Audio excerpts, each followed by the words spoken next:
মা ছিন্নমস্তা। মাকে আমরা কীরকম রূপে জানি, যে মা প্রতি আর কামের ওপর যখন দাঁড়িয়ে আছে, তার মানে মা নিজে হয়তো কামের একজন দেবী। আর রাহুর যেহেতু আরাধ্যা উনি, অনেকেই মনে করে মা মনে হয় উশৃঙ্খল, সম্পূর্ণ কিন্তু ভুল। ছিন্নমস্তার পুজো কি গৃহে করা সম্ভব? আমি বলবো যে আমার কাছে এসেছে বললে বিশ্বাস করবে না ভাই, দেখে কষ্ট হচ্ছে। 4 জনের ঘাড়ে ভর দিয়ে খুব কম বয়সী মেয়ে সে আসছে, দেখে খুব খারাপ লেগেছিল। শিবাভোগের সেখানে যে রক্ত আর যে কলা দেওয়া, সেখান থেকে কলার অর্ধেকটা নেই। তো উচ্ছিষ্ট চণ্ডালিনীতে প্রয়োগে তুমি যখন বসবে, তখন তো সেখানে কোনো সংস্কার থাকবেই না। প্রথমেই তো ভঙ্গ করছো যখন তুমি বাসি জামা কাপড় পরে মায়ের মিষ্টান্ন তুমি তৈরি করছো, তারপরে নিজে সেটাকে খাচ্ছ, খেয়ে আবার সেই উচ্ছিষ্ট তুমি মাকে দিচ্ছ। অঘোরলক্ষ্মী অ্যাপ্লাইতে কটু তেল ব্যবহার হয়, প্যাঁচার পালক ব্যবহার হয়, প্যাঁচার নোক ব্যবহার হয়। এবার তুমি বলো, লক্ষ্মী পুজোতে কালো কম্বল, কালো বস্ত্র, এটা কেমন একটা বেমানান না পুরোপুরি। ব্ল্যাক ম্যাজিক করে যখন কোনো অঙ্গকে বিকলাঙ্গ করছে, তুমি সেখানে ছিন্নমস্তার প্রয়োগ করতেই পারো। ছিন্নমস্তা ছাড়া তুমি যদি বলো যে রাজাকে বশীকরণ করা, রাজত্বকে বশীকরণ করা, বর্ষ মাতঙ্গী প্রয়োগ, সেটা কিন্তু নিখুঁতভাবে করা কিন্তু আমি কেন কোনো সাধকের ক্ষেত্রেই সম্ভব না। যদি কেউ বলে যে হ্যাঁ করে দেবো, সেটা একেবারে বাজে কথা, কারণ সেই সামগ্রী পাবে কোথায়।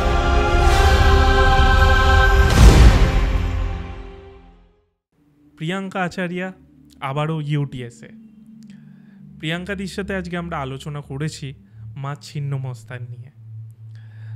মা ছিন্নমস্তার পূজা পদ্ধতি, পুজো ভুলভাল হলে কি হতে পারে, এছাড়াও অনেক ডিপ স্পিরিচুয়াল কনভারসেশন, যেটা আপনাদের কাছে একদমই নতুন লাগবে। তাই আজকে বেশি দেরি করব না, চলুন আজকের পডকাস্টটি শুরু করা যাক।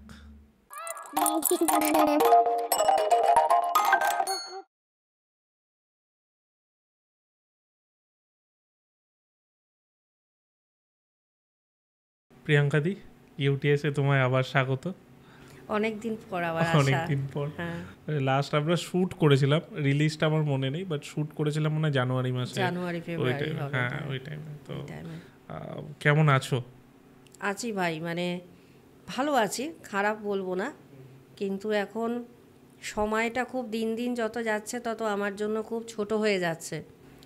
আর জগৎটাও খুব ছোট হয়ে গেছে, কারণ একটার পর একটা দেখবে যখন মানুষের দীক্ষার যখন ক্রমদীক্ষা যখন শুরু হয়, একটা স্টেজে গিয়ে ওই রিচুয়াল মেনটেন করতে করতে, আর দেখো আমাদের তো প্রত্যেকেরই তার কর্মজীবন আছে। ধরো আমি যেখানে কাজ করতে যাচ্ছি বা বাইরে যাচ্ছি কাজের জন্য, সেখানেও একটা বড় একটা টাইম যাচ্ছে।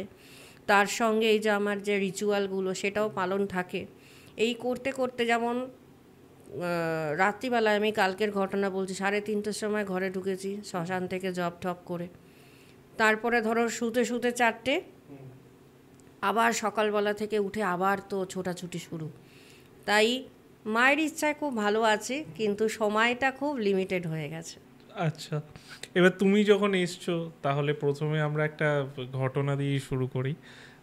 আজকের তোমার ঘটনাটা তুমি বললে একটু অন্যরকম, তো শুনি সেটা। ঘটনাটা যদি বলি, সেটা আমি দশমহাবিদ্যারই একজন দেবীকে নিয়ে। এটি হচ্ছে দশমহাবিদ্যার 6ম মহাবিদ্যা। মা ছিন্নমস্তা বলো, বা মা ছিন্নমুণ্ডা বলো, বা বজ্রযোগিনী বলো, বা ত্রিকায়া বজ্রযোগিনী বলো, দেবী একজন, কিন্তু তার নাম অনেকগুলো। তার কারণ আমাদের এখানে হিন্দু রিলিজিয়ানে যে আমার যে দশমহাবিদ্যার এই যে দেবী আছেন, আমার ইষ্টদেবী, এনার এখানকার যে পুজো একরকম। আবার এটা যদি তুমি আবার তিব্বতী বলো, তিব্বতী বুদ্ধিস্ট কালচারে যদি বলো, তখন এই মায়ের নাম ওখানে হয়ে যাচ্ছে ছিন্নমুণ্ডা, বা ত্রিকায়া বজ্রযোগিনী, বা বজ্রযোগিনী, এতগুলো নাম। এবার যখন নাকি নাম চেঞ্জ হচ্ছে, তখন কিন্তু কিছুটা বর্ণনাও মার চেঞ্জ হচ্ছে, মার কিছু পুজো পদ্ধতি সেখানে চেঞ্জ হচ্ছে রিচুয়ালে গিয়ে। তো আমাদের এখানকার আমরা কি জানি, দেখো মা ছিন্নমস্তা, ছিন্নমস্তা মানে যার মুন্ড ছিন্ন, সকলে জানি।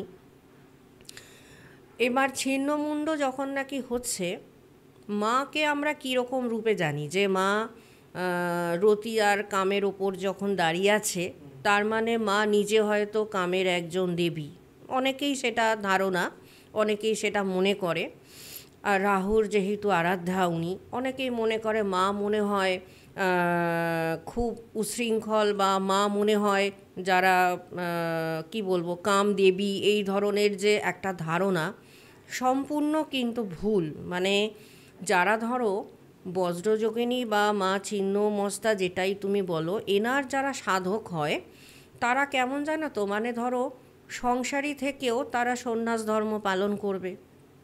ধরো কোনো কর্ম করছে, কর্ম করেও সে কিন্তু নিষ্কাম একজন ব্যক্তি, মানে সে কোনো রকম মায়ের কাছ থেকে ফল প্রার্থনা করে না। মানে ধরো কেউ তো একজন যখন পুজো করছে, মনে একটা কামনা থাকে, বাসনা থাকে মায়ের যে পুজো করছে, কিন্তু ছিন্নমস্তার যারা সাধক হয় তারা কিন্তু আর কোনো রকম ফল মায়ের থেকে কোনো রকম প্রার্থনা করতেই পারে না, কারণ মা এমনই একজন দেবী। মায়ের রূপ যেখানে বলছে ছিন্নমস্তা, মানে নিজের হাতে মা নিজেও মস্তক যখন ছিন্ন করছে, তার যে রূপটা আছে সেটা তো অতি ভয়ঙ্কর একটি রূপ। সাধারণ মানুষ সেটাকে একটু রীতিমতন ভয় পায় মায়ের এই রূপটা দেখে অনেকেই। কিন্তু মায়ের মতন মনে হয় এত সন্তান বৎসল মনে হয় মানে দশমহাবিদ্যার দেবী হয়তো খুব কম আছেন। তার তোমরা মানে সাধারণ মানুষ হয়তো অনেক গল্প শুনেছে ছিন্নমস্তা নিয়ে, যে মা একদিন গেছেন মন্দাকিনীতে স্নান করতে। সেখানে তার দুই সখী ডাকিনী এবং বর্ণিনী, তারা মায়ের সঙ্গে একই সঙ্গে স্নানে নেমেছেন। হঠাৎ স্নান করতে করতে ডাকিনী আর বর্ণিনী মাকে বলছে, মা আমাদের প্রচণ্ড ক্ষুধা পেয়েছে, তুমি আমাদের এই ক্ষুধা নিবারণ করো। মা তখন বলছেন, হ্যাঁ আমি নিশ্চয়ই তোমাদের ক্ষুধা নিবারণ করব, খানিক সময় দাও, বাড়ি পৌঁছে নিশ্চয়ই তোমাদের আমি ক্ষুধা নিবারণ করব। আবার কিছুক্ষণ পর সেই একই মানে প্রচণ্ড ক্ষুধার্তে আর্তনাদ করে যখন ডাকিনী আর বর্ণিনী মাকে বলছেন যে দেবী তুমি তো জগৎ জননী, তোমার সবই তো অধীনে, তুমি তোমার সন্তান যখন নাকি এত ক্ষুধায় যখন আর্তনাদ করছে, তুমি জগৎ জননী হয়ে আমাদের ক্ষুধা নিবৃত্তি করতে তুমি নিশ্চয়ই সক্ষম, তো আমাদের ক্ষুধা এক্ষুনি তুমি নিবারণ করো।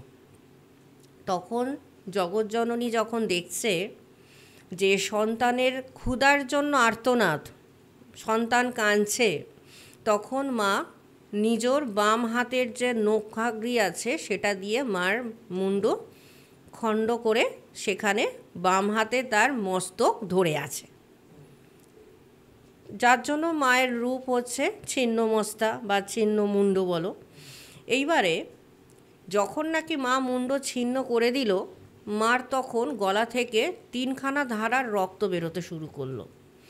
একটা রক্ত মা নিজেই পান করছে, একটা রক্ত যেটা বাম দিকে ডাকিনী অবস্থান করে আছে সে পান করছে, একটা রক্ত ডান দিকে বর্ণিনী অবস্থান করে আছে সে পান করছে। এবার তুমি যদি বলো মা হচ্ছে সাত্ত্বিক দেবী, কারণ বাম দিকে যে রক্তধারা খরিত হচ্ছে, যেটা নাকি ডাকিনী নিজে আস্বাদন করছে মায়ের সেই রক্ত, ডাকিনী হচ্ছে গিয়ে তামসিক দেবী। তার রূপ হচ্ছে অত্যন্ত কালো, দেখতে অতীব ভয়ঙ্কর, মাথায় জটা, এবং তারও বাঁ হাতে কিন্তু কপাল আছে মানে নরমুণ্ড, আর ডান হাতে আছে কাটারি। আর মায়ের যে ডান দিকে দাঁড়িয়ে আছে বর্ণিনী, মানে মায়ের যে ডান দিকের যে রক্ত খরিত হচ্ছে সেখানে যে বর্ণিনী যে পান করছে, বর্ণিনী কিন্তু পুরোটা রাজসিক। কারণ বর্ণিনীর রূপ যদি বলো সেটা হচ্ছে একদম রক্তর মতন লাল, তার আলুলায়িত চুল মাথার, একই বাম হাতে নরমুণ্ড, ডান হাতে কাটারি, আর মাঝখানের যে রক্ত স্ফরিত হচ্ছে সেটা কিন্তু মা নিজেই নিজের রক্ত ভক্ষণ করছে। তো সেখানে মা একেবারে সত্ত্বগুণ সম্পন্ন। এবার যদি বলো যে কেন, মা তো রুধির পান করছে, তাহলে উনি সাত্ত্বিক কী করে হলো এই রূপে? নিজের রক্ত নিজে আস্বাদন করছে, মানে ধরো আমার আত্মায় মানে আমার মধ্যে যে আনন্দ আছে সেই আনন্দে আমি নিজেই মগ্ন, আমার মধ্যে যে বেদনা আছে সেই বেদনায় আমি সেই বেদনাতে নিজেই মর্মাহত। তো নিজে যখন নিজের আনন্দ নিয়ে কেউ ব্যস্ত থাকে, মানে নিজে যখন নিজের ভাবধারায় ব্যস্ত থাকে, সে কিন্তু বাইরের কোনো ভাবধারা কিন্তু নিতে পারে না, তার কোনো নেওয়ার প্রয়োজনও হয় না। ধরো তুমি যদি নিজেই খুব আনন্দে থাকো, তোমার কি তখন মনে হবে যে সংসারে অন্য লোক কী করছে, তার আনন্দে আমি গিয়ে ওখানে তার সঙ্গে গিয়ে সেই আনন্দটাকে আমি উপভোগ করি? তোমার মধ্যে কিন্তু সেই ভাবটাই থাকবে না। তার মানে তোমার মধ্যে কিন্তু একটা সত্ত্বগুণ চলে এসছে, তুমি কিন্তু অত্যন্ত সাত্ত্বিক মানুষ। যারা নিজে নিজের ভাবধারায় থাকে, কোনো রকম কামনা বাসনা না করে, সে কিন্তু নিজেই কিন্তু সাত্ত্বিক। কাজে মা কিন্তু সাত্ত্বিক গুণের মানুষ এখানে। আবার যদি তুমি বজ্রযোগিনী বলো, মানে তিব্বতের দেবী যদি বলো, ওনারও কিন্তু সেই একই রকম রূপ, তারও কিন্তু ডাকিনী আছে, তারও কিন্তু বর্ণিনী আছে, শুধু নামটা সেক্ষেত্রে আলাদা হয়ে যাচ্ছে। কারণ মায়ের নাম হচ্ছে তখন বজ্রযোগিনী, আর ডাকিনীর নাম হচ্ছে বজ্র বৈরোচিনী, আর বর্ণিনীর নাম হচ্ছে বজ্র বর্ণিনী। এই নামেরই পার্থক্য, তার সঙ্গে পূজার কিছুটা রিচুয়ালের কিছুটা পার্থক্য আছে। কারণ মার রূপ যদি বর্ণনা করা হয়, যদি সত্যিকারের রূপ বর্ণনা করা হয়, তাহলে মোটামুটি মায়ের রূপ বর্ণনা করতে অনেকক্ষণ সময়, কারণ মায়ের রূপে প্রচুর বিবরণ। কারণ যেহেতু রাজসিক, তামসিক, সাত্ত্বিক তিনখানা রূপ নিয়ে মা নিজে বসে আছেন, যার জন্য তাকে বলা হয় ত্রিকায়া বজ্রযোগিনী। মানে মায়ের মধ্যে রাজসিক গুণও আছে, মায়ের মধ্যে তামসিকও আছে, মায়ের মধ্যে সাত্ত্বিক গুণও আছে, যেহেতু তার রুধির ওখান থেকে ক্রমাগত বেরোচ্ছে গলা দিয়ে। কিন্তু মা আবার নিজে এখানে সম্পূর্ণ সাত্ত্বিক। তো মায়ের এখানে রূপ একদম গাত্রবর্ণ হচ্ছে মানে লাল রঙের, একদম পুরো রক্তবর্ণ লাল মায়ের রূপ। তার সঙ্গে মায়ের আলুলায়িত চুল, যেখানে মা ছিন্ন করেছে নিজের মস্তক, তুমি মস্তকে দেখবে ওখানে অনেক রত্নখচিত মা মুকুট ধারণ করে আছে নিজের মাথায়। তার সঙ্গে দেখবে তার অনেক কিন্তু অলংকার রয়েছে তার মুখে। তার মানে কি ওখানে কিন্তু সেখানেই কিন্তু মা তার রাজসিকতা কিন্তু ত্যাগ করে দিল। আর মার যে পুরো অঙ্গ আছে, সেখানে পুরো শরীরে মার গলায় রয়েছে মুন্ডমালা, যেখানে দোদুল্যমান মুন্ডমালা মায়ের গলায়। মা যে পরে আছে তোমার কি বলবো, যেটা নাকি যজ্ঞোপবীত বলে, সেটা নাগের যজ্ঞোপবীত মা নিজে ধারণ করে আছে। মানে কি কুণ্ডলী চক্র, আমাদের সাধকদের যাদের কুণ্ডলী চক্র জাগরিত থাকে, সেখানে দেখবে যে কুণ্ডলী চক্রের যদি বিবরণে যাও, সেখান থেকে কিন্তু মা যেহেতু পুরোটা কুণ্ডলী চক্রে, মা নিজে সেখানে সাধকের মণিপুর চক্রে, মানে মা কিন্তু সাধকের নাভিতে অধিষ্ঠান করে, যার জন্য মা নিজে সেখানে নাগের যজ্ঞোপবীত ধারণ করে আছে। মায়ের পায়ের যে বর্ণনা, মায়ের ডান দিকের পা কিন্তু চলে গেছে কামদেবের ওপর, আর মার বাঁ পা কিন্তু চলে গেছে একটু পেছন দিকে, যেটা আছে শ্মশান ভূমি। অনেক ক্ষেত্রে দেখবে যে কাম আর রতি, কামদেব হচ্ছে সকলেই জানে, কাম হচ্ছে কামনা বাসনার একজন দেবতা, যেটা একটা সৃষ্টিতে খুব সাহায্য করে। দেখো মানুষ বলো বা পশু পাখি বলো, সৃষ্টি তখনই হবে যদি সম্পূর্ণ রকমভাবে কাম আর রতি না থাকে, তাহলে কিন্তু সেখানে সৃষ্টিও কিন্তু আস্তে আস্তে বিলুপ্ত হবে। তো সেখানে মা যেখানে পা দিয়ে আছে কামদেবের ওপর, আর রতি সেখানে দেখাচ্ছে কামদেবের ওপর বিপরীত ভঙ্গিতে আলিঙ্গন করে আছে।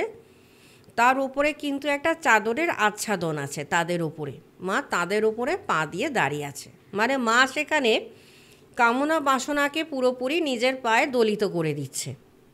তো সেখান থেকে মার রজগুণ বলো তমগুণ বলো, পুরোটাই মা নিজেই নিজের রজগুণ তমগুণকে পা দিয়ে বিনষ্ট করছে, করে মা নিজেই কিন্তু সাত্ত্বিক গুণসম্পন্না হয়ে উঠছে। তো এই যে মায়ের যে বিবরণ, মাকে দেখতে একরকম, সাধারণ মানুষ যে মাকে দেখে একটা মায়ের প্রতি যে ধারণা যে ছিন্নমস্তা খুব উগ্র দেবী, কি করে মাকে যদি পুজো করি তাহলে হয়তো কামনা বাসনা যাদের প্রচুর পরিমাণে তারাই মনে হয় মায়ের পুজো আচরা করে, কিন্তু একদম ধারণাটাই ভুল।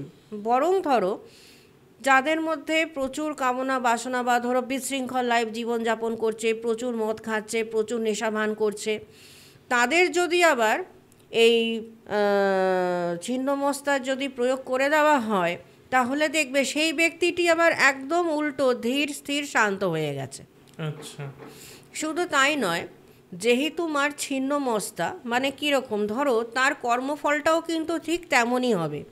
মানে মায়ের প্রয়োগ যখন হবে, ছিন্নমস্তা যখন আমি প্রয়োগ করতে বসবো, সেই প্রয়োগে ধরো আমি কোনো খারাপ কাজ করতে বসেছি, সেখানে কিন্তু খারাপ কাজের রেজাল্টও একদম বলে না মস্তক ছেদনের মতন হবে। আবার ধরো আমি ভালো কাজ করতে বসেছি, সেই কাজটাও কিন্তু মস্তক ছেদনের মতনই হবে। মানে সেই কাজের আর কোনো রকম থাকবে না, মানে কি বলবো, মানে মার কর্ম এমন হবে খুব নিপুণা, যেখানে কোনো খুঁত থাকবে না সেই কর্মে। যেমন ধরো কেউ কারোর ওপর সুলেমানি কাজ করে দিয়েছে, ধরো সুলেমানিভাবে যেরকম তন্ত্রমন্ত্রগুলো করা হয়, যেমন তোমার কিছুদিন আগে আমি বক্রেশ্বরে একটা কাজ করেছি গিয়ে, একটি মেয়ে তার কোমরে গজাল বান চালনা করেছিল। গজাল বান চালনা করে তার কোমর থেকে পুরোটাই প্যারালাইসিস করে দেওয়া হয়েছিল মেয়েটাকে। আচ্ছা, মানে মেয়েটি যখন আমার কাছে এসেছে বললে বিশ্বাস করবে না ভাই, খুব দেখে কষ্ট হচ্ছে, 4 জনের ঘাড়ে ভর দিয়ে খুব কম বয়সী মেয়ে সে আসছে, দেখে খুব খারাপ লেগেছিল। সেই মেয়েটিকে দেখার পর যখন কাজে নিলাম, তার যে কাজটা আমি হাতে নিলাম, কিছুদিন আগেই তার কাজটা করেছিলাম গিয়ে বক্রেশ্বরে গিয়ে, কি বলবো, আমি মায়ের যখন নাকি ক্রিয়া করতে বসেছি, এই সমস্ত ক্রিয়ায় দেখো শিবাভোগ দিতে হয়, সবাই জানে দশমহাবিদ্যার পুজোর শিবাভোগ প্রয়োজনীয়। কারণ আমি তো কোনো একটা কামনা বাসনা নিয়ে মায়ের কাছে পুজো করতে বসছি, কারণ আমার কি বাসনা, যে এই মেয়েটিকে সুস্থ করা, এটাই আমার কাছে বাসনা। এবার মেয়েটিকে যখন সুস্থ করব, সেটা তো আমাকে তো বলতে হবে মাকে যে মা এই মেয়েটিকে তুমি সুস্থ করো, আমি এজন্য তোমাকে আমি প্রার্থনা করছি।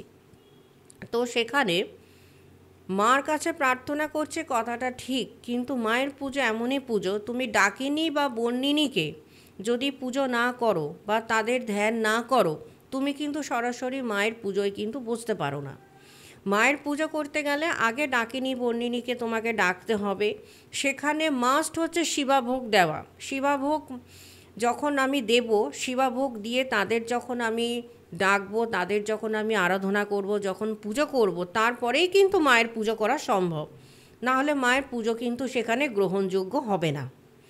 এবারে শিবাভোগের মধ্যেও অনেক পার্থক্য থাকে, যেমন ধরো এখানে মা যেহেতু ত্রিকায়া, মানে মার এখানে 3খানা গুণ আছে, এখানে মায়ের রজগুণ আছে, তমগুণ আছে আর সত্যগুণ আছে, সেখানে মার শিবাভোগটাও কিন্তু লাগিয়েছি 3খানার ভাবে। যেমন ধরো কারণ হচ্ছে নিজে তমগুণের প্রতীক, রক্ত রুধির ধারা হচ্ছে নিজে রজগুণের প্রতীক, আর কলা হচ্ছে সেখানে সাত্ত্বিক। তো আমি যখন নাকি শিবাভোগ লাগাচ্ছি তখন এই 3টে জিনিস কিন্তু মাস্ট আমার কাছে। তো পঞ্চমুণ্ডির আসনে বসেছি রাত্রিবেলা, সামনেই শ্মশান ভূমি। শিবাভোগ লাগানোর পর যদি সত্যিকারের ঠিকঠাকভাবে শিবাভোগ লাগানো হয়, সেখানে কিন্তু নানান রকম পশু পাখির শব্দ পাবে, কখনো শিয়ালের ডাকের আওয়াজ, কখনো কোনো হিংস্র পাখি মানে বিকট তার শব্দ করতে করতে চলে গেল উড়ে মাথার উপর দিয়ে, এইরকম প্রচুর অনুভূতি কিন্তু শ্মশানে কিন্তু বসে তখন দেখা যায়। তো এইবারের অনুভূতিটা একদম অন্যরকম ছিল। পঞ্চমুণ্ডির আসনে বসে আছি, এবারে মায়ের যে হোম আমি শুরু করছি সেটা আতপোড়া কাঠ দিয়ে, মানে যেটা দিয়ে মৃতদেহ মানে দহন হয়েছে, সেই যে আতপোড়া কাঠটা, সেইটা দিয়ে কিন্তু মায়ের চিতার মানে ওখানে যে আমি হোমকুণ্ড সাজিয়েছি সেই চিতার কাঠ দিয়ে। এবার চিতার কাঠ যখন সাজানো হলো, সেখানে আমি ডোমদেরকে দিয়েই সাজাই যাতে কাজটা আরও ভালো হয়। তার এবার সেখানে শিবাভোগ যখন লাগানো হলো, শিবাভোগ দিয়ে যা যা রিচুয়াল আছে আমি পালন করলাম। বসার পর আমি কাজে বসলাম। কাজে বসার পর কি বলবো, অদ্ভুত একটা অনুভূতি এবারের পুজোতে আমি পেলাম। সেটা হচ্ছে শিবাভোগ লাগানোর পর হঠাৎ, মানে ধরো তখন রাত্রি 10:30 হবে, 10টা কি 10:30, মানে দূর থেকে শুনতে পাচ্ছি শিয়ালের ডাক, এরকম মানে একটা অবস্থা। আর মাথার উপর দিয়ে বিশাল শব্দ করে, মানে কিছুক্ষণ পর পর পাখির আওয়াজ উড়ে উড়ে যাচ্ছে। আর যেখানে বসেছি সেখানে কিন্তু আমার মাথার ওপরে পুরোটাই চারিদিকে বটগাছের ঝুড়ি ওপর থেকে নিচে নেমে এসছে, এইরকম একটা অবস্থা। চারিদিক ঘন অন্ধকার জঙ্গল, মানে এখান থেকে বসে তুমি কিছু দেখতে পাবে না তার বাইরে। আর যেহেতু ওখানে হোমযজ্ঞের আগুন হচ্ছে বিশাল জোরে, সেই আলোতে আশেপাশের লোকগুলোকে দেখা যাচ্ছে, বাইরের কাউকে কিন্তু দেখা যাচ্ছে না। সেখানে ভাবো শিয়ালের ডাক, ওরকম পাখির আওয়াজ, চারিদিক অন্ধকার, মানে একটা গা শিউরে ওঠার মতন মানে একটা পরিবেশ। সেই সময় যখন আমি পুজোতে ব্যস্ত, হোমে ব্যস্ত, আমার দিকে শিবাভোগ একটা দেওয়া হয়েছিল, আমি রেখেছিলাম ডাকিনী বর্ণিনীর উদ্দেশ্যে। আর পঞ্চমুণ্ডিতে আমি বাদবাকি শিবাভোগগুলো সাজিয়ে দিয়েছিলাম।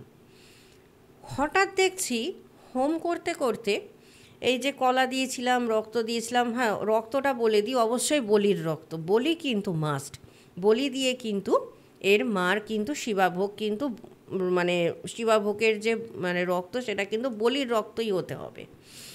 এইবার যখন নাকি শিবাভোগটা ওখানে দেওয়া হয়েছে, আমি তো নিজের কাজে ব্যস্ত, কারণ আমি তখন অলরেডি কিন্তু পুজো পাঠ মায়ের শুরু করে দিয়েছি। হঠাৎ করে দেখছি কারণ যেখানে দেওয়া হয়েছিল, কারণটা কি বলবো, মানে কোনো মানুষ খেলে কেমন হবে, আস্তে আস্তে পাত্রটা শেষ হতে থাকবে, ঠিক 4 ভাগের 1 ভাগ কারণ পড়ে আছে সেখানে। আর শিবাভোগের সেখানে যে রক্ত আর যে কলা দেওয়া, সেখান থেকে কলার অর্ধেকটা নেই। আচ্ছা, কলার অর্ধেকটা সেখান থেকে নেই, অথচ সেই শিবাভোগ কিন্তু আমারই পাশে কিন্তু রাখা। এবার অন্ধকার এমন একটা পরিবেশ, যাদের কাজ করছি তারাও রীতিমতন একটা ভয় ভয় ব্যাপার, একটা অন্ধকারের মধ্যে মানে একদিকে শ্মশান, দেখো সাধারণ মানুষের এই মানে পরিবেশটা তো একটু ভয়ঙ্কর মনেই হবে। সবার অগোচরে কখন যে কলার অর্ধেকটা শেষ হয়ে গেছে আর কারণ ওখানে শেষ হয়ে গেছে, আমি কিন্তু নিজেও জানি না পুজো করতে করতে। মানে শিবাভোগ লাগানোর পর ডাকিনী বর্ণিনীকে যখন নাকি আহ্বান করছি, যখন তার পুজো করছি, সেখানে মানে একদম হাতে হাতে প্রমাণ যে সেই কার্যটা সিদ্ধি হতে বাধ্য। শিবাভোগ যখন ওখানে মা নিজে গ্রহণ করে নিচ্ছে দেবীরা, তখন সেই কার্য সিদ্ধি হতে বাধ্য।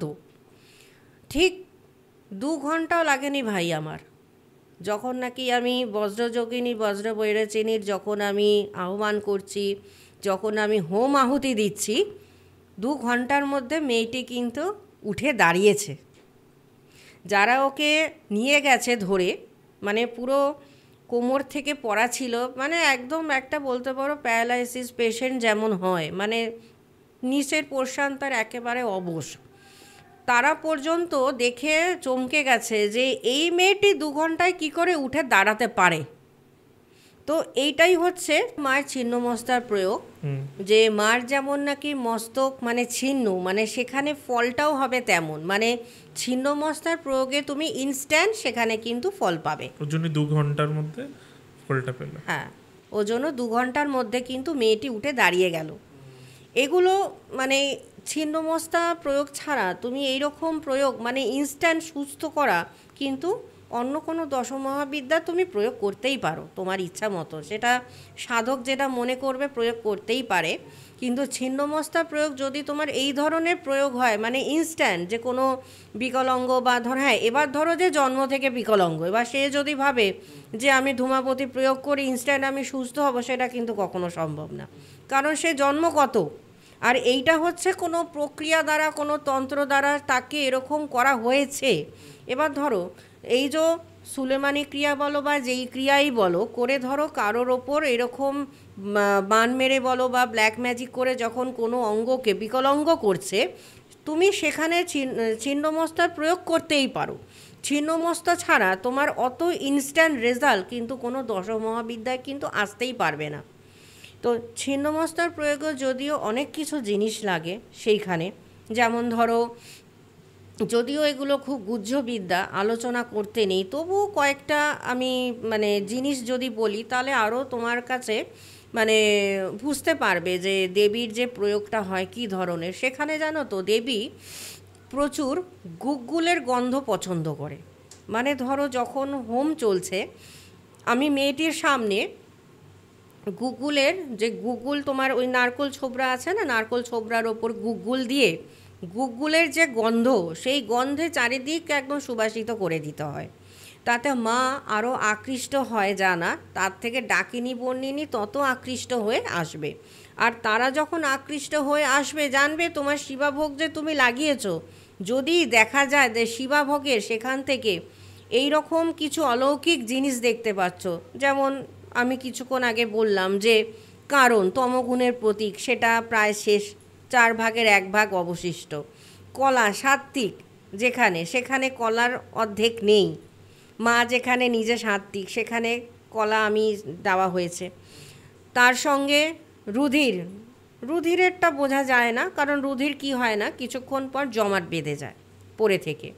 তো ইনস্ট্যান্ট যদি প্রয়োগ করতে হয় তোমাকে ছিন্নমস্তাকে প্রয়োগ করতেই হবে। এই যে আমরা মা ছিন্নমস্তা নিয়ে আলোচনা করছি, যখন আরও কিছু কোয়েশ্চেন জিজ্ঞেস করি, সবার আগে যেটা আমরা বিভিন্ন পডকাস্টে শুনি যেটা বলে যে মা ছিন্নমস্তার পুজো নাকি বাড়িতে করতে নেই, তাহলে মানে খুব সমস্যা হয়, এটা কি সত্যি? দেখো, মা ছিন্নমস্তার পুজো বাড়িতে করতে নেই কথাটা এক অর্থে সত্য কথা। কারণ দেখো, সাধারণ মানুষ তারা গৃহী, তারা সংসারী, সেখানে যদি ডাকিনী আর বর্ণিনীকে মানে ডেকে আনে, সেটা কি সম্ভব? সাধারণ মানুষ গৃহে যদি ডাকিনী বর্ণিনী এদেরকে যদি, কারণ দেখো মায়ের পুজো করতে হলে তোমাকে ডাকিনী বর্ণিনীর পূজা করতেই হবে, সখী ছাড়া মা আসবে না। এবার সখীকে তুমি যখন পুজো করছো, তাকে যখন তুমি মানে ডাকছো যখন তোমার কাছে, তখন কি হচ্ছে, তখন তো তাদের মতন তোমাকে শিবাভোগটাও দিতে হচ্ছে। আর তুমি শিবাভোগ তুমি যদি বাড়িতে দাও, তুমি যদি গৃহী হও, সেই ক্ষেত্রে কিন্তু তোমার নিজস্ব মানে কি বলবো পার্সোনাল লাইফের কিন্তু ঘাটতি ঘটবে। কারণ দেখো মা বললাম যে যেহেতু সাত্ত্বিক, আর মা নিজে কিন্তু রতি কামকে পায়ে দলন করছে, সেখানে সাধারণ মানুষের মধ্যে কামনা বাসনা থাকবে। এবার সে তার বাড়িতে যদি মাকে ডাকে, ডাকিনী বর্ণিনীকে যদি সেখানে ডাকে, সেখানে কিন্তু তার চারিত্রিক বৈশিষ্ট্যর কিন্তু আস্তে আস্তে কিন্তু পার্থক্য হতে থাকবে। 1 নম্বর পয়েন্ট এটা। 2 নম্বর হচ্ছে সে মাকে যে পুজো করছে, সে কিন্তু আগে দেখতে হবে যে সে যোগ্যতা আছে কি না, বা তার সেখানে অনুমতি আছে কি না। যদি সে সাধক মার্গের হয়, তাহলে সাধক মার্গের হলে কিন্তু সে বাড়িতে কিন্তু ছিন্নমস্তার একই গৃহে কিন্তু সে করবে না। হতে পারে তোমার ঘর থেকে দূরে তোমার মায়ের জন্য তুমি মন্দির স্থাপন করেছো, তবে সেই ব্যক্তি কিন্তু যদি সাধক হয়, কখনো কিন্তু তার সন্তান নিয়ে, তার মা বাবা নিয়ে কিন্তু সংসার যাত্রা কিন্তু সাধারণ অর্থে কিন্তু করতে পারবে না। যার জন্য তুমি যদি বলো যে মার ছিন্নমস্তার পুজো কি গৃহে করা সম্ভব, আমি বলবো যে না। সেক্ষেত্রে দেখো আমরা যেমন শ্মশানের জায়গা চুজ করি, বা ধরো তোমার পঞ্চমুণ্ডির আসন চুজ করি, সেখানে মায়ের পুজোটা করা হয়, শিবাভোগটা লাগানো হয়। তো নিকটবর্তী যদি শ্মশান হয়, সেক্ষেত্রে কিন্তু পুজো করাটা শ্রেয় সাধকের জন্য। আর এই পুজোগুলো করতে হলে ধরো তুমি তোমার সহধর্মিণীকে নিয়ে তুমি মা ধূমাবতীর পুজো করতে বসেছো, এবার ধূমাবতীর পুজো সেই করতে পারে যে সাম্রাজ্য অভিষেক, যার ক্রমদীক্ষা মায়ের রয়েছে। এবার সে কিন্তু অত দূর অবধি গেছে, তার যে সহধর্মিণী আছে সে কিন্তু সাধারণ মতন থাকবে না, সেও কিন্তু একই মতে দীক্ষিত, তারও কিন্তু সাম্রাজ্য অভিষেক হতে হবে, তাকেও কিন্তু ক্রমদীক্ষায় কিন্তু ধূমাবতীকে নিতে হবে, তাহলেই তুমি সস্ত্রীক করতে সক্ষম। কিন্তু যদি তুমি মনে করো আমি সাধারণ জীবনযাত্রা কাটাচ্ছি, আমি এদিকে ধূমাবতীর ক্রমদীক্ষা নিয়ে বসে আছি, অথচ আমি গৃহী, সাধারণ গৃহী যেরকমভাবে বাচ্চা মানে তার সন্তান নিয়ে তার পরিবার, মা বাবা পরিজনকে নিয়ে একই গৃহে বাস করছে, এইরকমভাবে কিন্তু কখনো কিন্তু সম্ভব নয়। যদি তোমাকে ধূমাবতীর সাধনা করতে হয় মানে তুমি সেখানে ত্রিকায়া সাধক। ত্রিকায়া সাধক মানে তাকেই বলে যে রাজসিক কর্ম করতে জানে, তামসিক কর্ম করতে জানে, সে সাত্ত্বিক কর্মটাও করতে জানে, মানে তিনটি কর্মে সে কিন্তু এক্সপার্ট। রাজসিক কর্ম যেমন তুমি ধরো বশীকরণ করছো, তুমি বশীকরণটাও ভালো জানো। তামসিক কর্ম যেমন তুমি কাউকে মারণ করছো, উচ্চাটন করছো, বিচ্ছেদ করছো, বিদ্বেষণ করছো, তামসিক কর্মের মধ্যে পড়ছে, সে কিন্তু তামসিক কর্মেও এক্সপার্ট। আবার সাত্ত্বিক কর্ম, ধরো কেউ অসুস্থ, তাকে তুমি সুস্থ করছো, সেটা কিন্তু সাত্ত্বিক কর্ম, মানে পৌষ্টিক কর্ম, তুমি তাকে পুষ্টি দান করছো, তুমি পুষ্টি দান করে সেই ব্যক্তিকে তুমি আবার আগের মতন সুস্থতায় আনছো, সেটা হচ্ছে সম্পূর্ণ সাত্ত্বিক কর্ম। তো সেই সাধককে কিন্তু তিনটে কর্মকেই জানতে হবে ভালো করে, আর তিনটে কর্ম জানলে সে কিন্তু সাধারণ গৃহী কখনোই হতে পারে না। যার জন্য মা ছিন্নমস্তার পুজো তুমি যদি করতে চাও, মা ছিন্নমস্তার হোমযজ্ঞ যদি তুমি করতে চাও, তাহলে কিন্তু আমি বলবো শ্মশান বা কোনো অরণ্য, মানে যেখানে ধরো প্রচুর গাছপালা বন জঙ্গল থাকবে, তার নিকটবর্তী কোনো স্থান তুমি দেখলে মা ছিন্নমস্তার হোমযজ্ঞর জন্য, বা পঞ্চমুণ্ডির আসন যেখানে স্থাপিত আছে প্রতিষ্ঠা, সেই প্রতিষ্ঠিত আসনের সামনে তুমি বসলে মায়ের পুজোতে, তাহলেই সম্ভব। এটি কিন্তু সাধারণ ক্রিয়াকর্মের মধ্যে পড়ে না যে তুমি বাড়িতে তার পুজো করছো। হ্যাঁ, তুমি পুনশ্চরণ করতে পারো, তার বসে সাধক হিসাবে তুমি মায়ের পুনশ্চরণ করতেই পারো, মানে জপ করতেই পারো, কিন্তু গৃহী মানে সাধারণ অর্থে গৃহী হয়ে নয়। মানে তোমার ধরো যে সহধর্মিণী আছে সে কোনো দীক্ষার মার্গে নেই, তোমার পরিবার আছে, মা বাবা আছে, তাহলে কিন্তু তুমি বাড়িতেও কিন্তু সেটা পুনশ্চরণ করতে পারো না।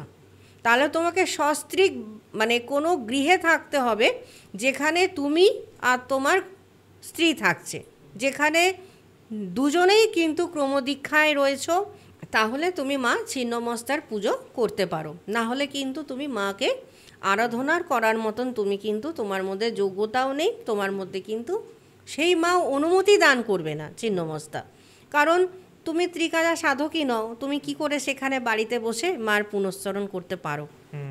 সেটাই। আচ্ছা, তুমি একটা কথা বললে, শুরুতেই বলেছিলে যে মা ছিন্নমস্তা আর মা বজ্র যোগিনী দুজন এক। হ্যাঁ, তো তারা কিভাবে এক? প্রথমত মানে জাস্ট কি এরকম নাম আলাদা, মানে এক এক জায়গায় এক এক নামে ডাকে, এরকম কি, না অন্য ব্যাপার? তারপর আমি আর একটা প্রশ্ন করব। এখানে তুমি যদি বলো মা ছিন্নমস্তা বজ্রযোগিনী একই দেবী, ঠিক আছে, সেখানে কি হয়, তিব্বতী পদ্ধতিতে তুমি যদি মায়ের পুজো করো সেখানে কিন্তু পুরোপুরি সাত্ত্বিকভাবে করতে হবে, সেখানে কিন্তু তুমি রক্ত নিতে পারবে না, কারণ তিব্বতী মানে বুদ্ধিস্টরা ওরা কিন্তু মানে রক্ত বা বলি কোনোটাই কিন্তু তাদের পুজোর ব্যবহারে নেই, যেটা আমাদের হিন্দু তন্ত্রে আমাদের মায়ের দশমহাবিদ্যার যখন পুজো হয়, আমাদের যেমন দশমহাবিদ্যার পুজো হচ্ছে, সেখানে বলি কিন্তু দিতে হবে, বলির রুধির ছাড়া কিন্তু আমি শিবাভোগ দিতেই পারবো না, সেটা আবার বুদ্ধিস্টদের মধ্যে নেই সেই রুধির দানটা মাকে। তারা মাকে পুজো করে বিভিন্ন রকম ফলমূল দিয়ে, প্রচুর রকম ফলমূল থাকে, সেখানে দুধ থাকে, সেখানে ফলের রস থাকে। হ্যাঁ, তাদের যে পুজোর সিস্টেম আর আমাদের হিন্দুদের যে হিন্দু দেবী যদি বলি আর বৌদ্ধিক দেবী যদি বলি, দুজন কিন্তু একই দেবী, নামটা তারতম্য আলাদা হচ্ছে, কিন্তু সেখানে কিছুটা পুজোর সিস্টেম কিন্তু আলাদা হয়ে যাচ্ছে। তাহলে এনাদের তন্ত্রে ব্যবহার কেমন, মানে মা ছিন্নমস্তার তন্ত্রে কিভাবে ব্যবহার করা দেখো, হয়? ব্যবহার যদি বলো, মা ছিন্নমস্তার ব্যবহার একই রকম, যেহেতু মার রূপ তো পাল্টাচ্ছে না। আমি যদি তিব্বতী স্টাইলেও যদি বলি যে ওদের যে ক্রম আছে, সেখানেও যদি আমি মায়ের পুজো বলছি, তো ওখানেও তো মায়ের রূপ একই রকম, সেখানেও তো মা ছিন্নমস্তা, যার জন্য তারা ছিন্নমুণ্ড কখনো বলছে। তো সেখানে কিন্তু মানে রিচুয়াল পাল্টাচ্ছে, কিন্তু মার বর্ণনা কিন্তু পাল্টাচ্ছে না, মা কিন্তু একই থাকছে, সেক্ষেত্রে নাম পাল্টাচ্ছে। আর আমি যদি বলি মানে কি কাজে ব্যবহার করা হয় সেখানেও আমি যদি যারা নাকি তিব্বতী সাধক আছে, যারা বজ্রযোগিনী সাধক আছে, তাদের কথা যদি বলি, তারাও কিন্তু মানে শ্মশানে যায়, তারাও কিন্তু প্রেত সাধক হিসাবেই খ্যাত। তারা কিন্তু দেখবে যেখানে কাছাকাছি ধরো কোনো নদী আছে, সেই সমস্ত নদী সংলগ্ন জায়গায় কিন্তু তারা থাকে, সেখানে তারা তাদের মতন কুটির বানিয়ে থাকে।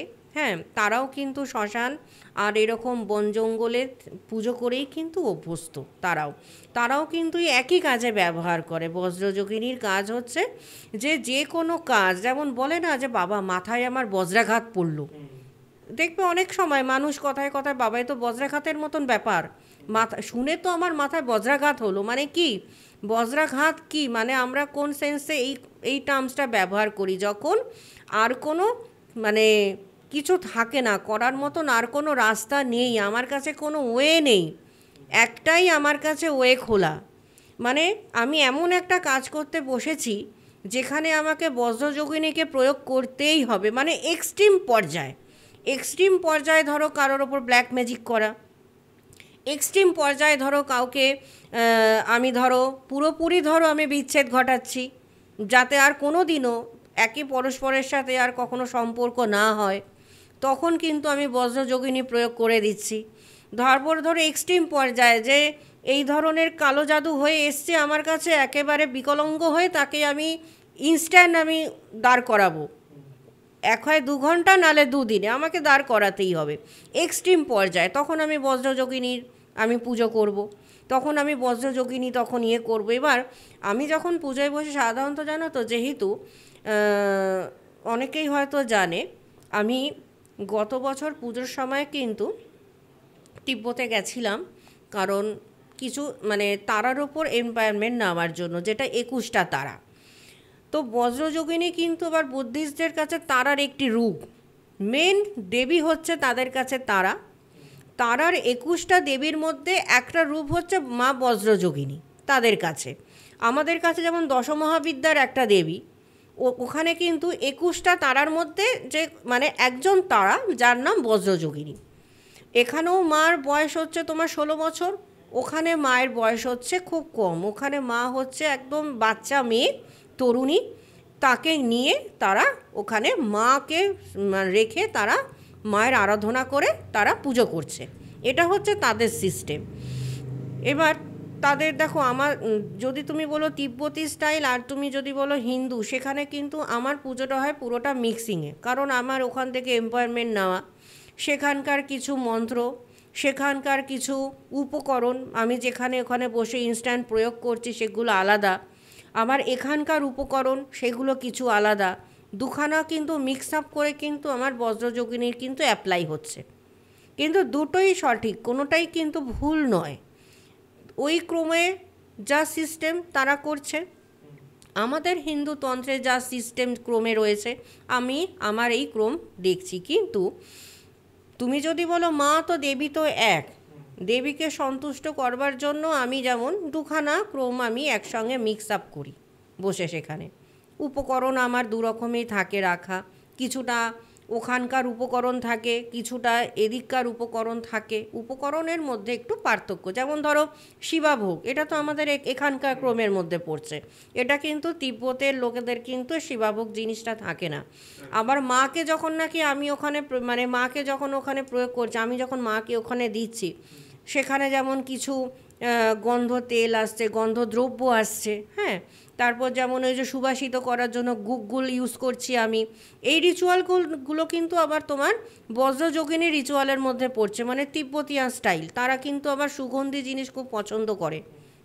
ওখানে যখন মায়ের দশমহাবিদ্যার পুজো করে ওরা তো তারারূপেই মায়ের পুজো করছে, সেখানে প্রচুর রকমের গন্ধ দেওয়া হয়। মানে কিছু হার্বস যারা ইউজ করে তারা, দেখো তিব্বত বলো বা নেপাল বলো, বা তুমি যদি সিকিমের একটা পার্ট বলো নামচি ঠামচির দিকে, ওখানে তো প্রচুর পাহাড়, ওখানে প্রচুর দেখবে হার্বস আছে, গাছপালা।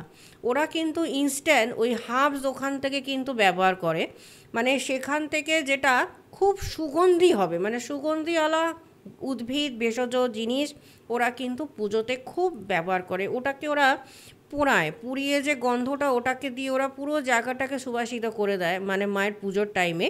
কারণ তারা মনে করে যে এই যে মায়ের যে সখীগণ আছে, ডাকিনী বন্যিনী, এরা কিন্তু গন্ধে খুব অ্যাট্রাক্ট হয়, কাজে গন্ধ তোমাকে দিতেই হবে পুজোতে বসে। সেটা আবার আমাদের এদিকে যেমন তাদেরকে অ্যাট্রাক্ট করতে হলে বলি মাস্ট, বলির মাংস লাগে, বলি রক্ত থাকে, বিশেষ করে রক্ত রুধির ধারাটাই এদের কাছে মেন ছিন্নমস্তার পুজোতে। তো এই হচ্ছে দুটোর মধ্যে পার্থক্য, কিন্তু মা একই। আচ্ছা, এবার আমরা আর এক দেবীকে নিয়ে কথা বলি, মা মাতঙ্গী। মাতঙ্গীর প্রয়োগ কিভাবে হয়, মানে কোন কোন কাজে হয়? মা মাতঙ্গীর রূপ যদি বর্ণনা করি, যত বলবো ততটা মনে হয় কম হবে বলা। কারণ মা মাতঙ্গীর 4খানা রূপ আছে, যেটা এক একটা কাজে এক একটা রূপে মাকে পুজো করা হয়। মার বর্ণনা কিন্তু এক এক রকমের। যেমন ধরো মাতঙ্গীর 4টে রূপের মধ্যে মাতঙ্গিনী, মাতঙ্গীর একটা রূপের মধ্যে হচ্ছে উচ্ছিষ্ট চণ্ডালিনী, মাতঙ্গীর আরেকটা রূপ হচ্ছে রাজ মাতঙ্গিনী, আরেকটি হচ্ছে তোমার বর্ষ মাতঙ্গিনী। এই যে মার 4খানা নাম, 4খানা রূপের কাজও কিন্তু আলাদা আলাদা, মায়ের বর্ণনাও আলাদা আলাদা মায়ের রূপের। আমি যখন ধরো মাতঙ্গী, মানে শুধু মাতঙ্গীর পুজো আচরা করছি, শুধু মাতঙ্গীর আমি প্রয়োগ করতে বসেছি, অবশ্যই কিন্তু সেটা শ্মশান ক্ষেত্র হওয়া উচিত মাতঙ্গীর প্রয়োগে। এইবার যখন আমি মাতঙ্গী যখন প্রয়োগ করব, সেখানে কি কি লাগবে? মাতঙ্গী প্রয়োগে লাগে মানে সদ্য রজস্বলা যে মেয়ে থাকে তার রক্ত, এটা কিন্তু খুব গুরুত্বপূর্ণ একটি উপকরণ মাতঙ্গী প্রয়োগের। মানে ধরো কারোর জন্য আমি কিছু প্রয়োগ করছি বসে, ধরো কোনো মেয়ে, এবার সেইখানে ধরো কোনো মেয়ে আসলো, আর ধরো মেয়ে নাও আসলো, সেখানে কিন্তু রজস্বলার রক্ত কিন্তু মাস্ট। ওই জিনিস ছাড়া কিন্তু মার পুজো কিন্তু করা কিন্তু সম্ভব হবে না। এইবার মাতঙ্গী প্রয়োগে কি কি হচ্ছে, যখন আমি বসছি মায়ের পুজো করতে বসলাম, মায়ের পুজোতে বসে প্রথম হচ্ছে রজস্বলার প্রথম রক্ত লাগছে, মার পুজোতে বসে ওখানে ডোমগিন্নির ছেঁড়া কাপড় লাগে, ঠিক আছে। মায়ের পুজোতে বসে ওখানে তোমার কি বলবো, চিতার যে আতপোড়া কাঠ, সেটার বেদি তৈরি করতে লাগে, সেই বেদিতেই কিন্তু মাকে বসাতে লাগে। ডোমগিন্নির ছেঁড়া কাপড় লাগে, যেটা দিয়ে মাকে জড়িয়ে দেওয়া হয় মায়ের গায়ে। আর ওই যে আমি যে মায়ের জন্য যে আসন বানাচ্ছি, মানে আতপোড়া চিতার কাঠ দিয়ে, সেই কাঠের যেখানে আমি স্থাপন করব, তার আগে কিন্তু পুরো জায়গাটাও যে রজস্বলা মেয়ের প্রথম যে রজস্বলা থাকছে, সেইটা দিয়ে কিন্তু পুরো জায়গাটাকে ধোয়াতে হবে। ধুয়ে তারপর কিন্তু আমি আসন পেতে মায়ের পুজোতে বসতে পারবো। মানে মায়ের মাতঙ্গী প্রয়োগটা হচ্ছে এমন একটা প্রয়োগ, মানে যদি সব থেকে বলা হয় যে উগ্র প্রয়োগ, সেটা হচ্ছে কিন্তু দেবী মাতঙ্গী। মাতঙ্গিনী রূপে যখন তাকে পুজো করছি, সেখানে সাধককে মা দিচ্ছে বাক্য সিদ্ধি। দেখবে মায়ের রূপের যে বর্ণনা, সেখানে কি আছে, মাতঙ্গীর যে গায়ের রং আছে, এমনি মাতঙ্গিনী সেখানে মাকে দেখতে খুব সুন্দর, খুব সুন্দর মাকে দেখতে। মায়ের যে কপাল আছে, কপালে হালকা হালকা মায়ের ঘাম থাকে, যেখান থেকে মায়ের রূপ লাবণ্য আরও বেশি খোলে।